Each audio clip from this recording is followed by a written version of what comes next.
Okay, dun sa nakaraang video, pinakita namin sa inyo kung paano gumawa ng series connection. Ngayon naman, ipapakita namin sa inyo kung paano gumawa nitong parallel connection.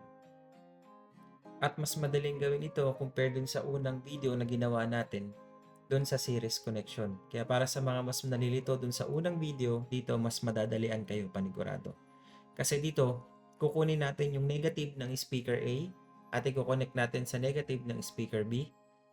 Kukunin din natin itong positive ng speaker A at i-connect natin dito sa positive ng speaker B.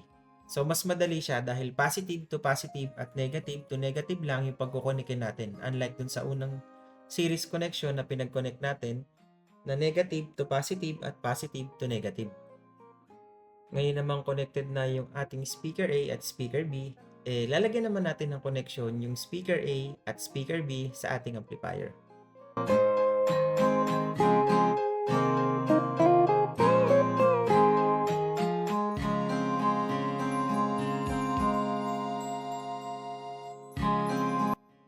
Bale, sasamahan ulit natin ng positive wire, itong positive natin sa speaker A.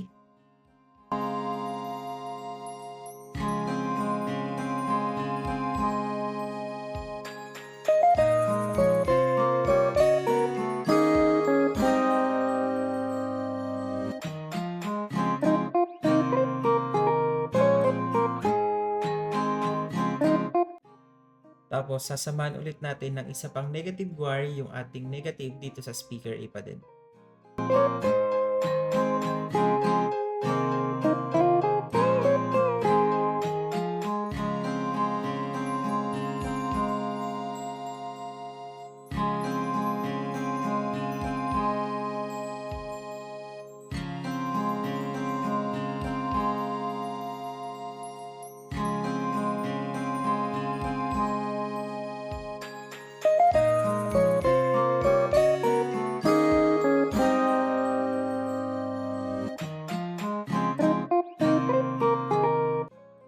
Ngayon, pagkukonikin na natin yung ating speaker at yung ating amplifier.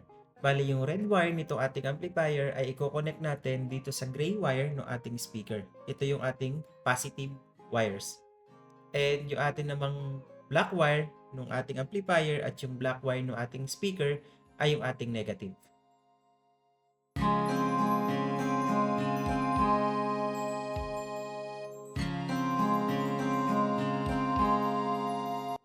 Okay, punta na tayo ngayon sa pinaka the best part.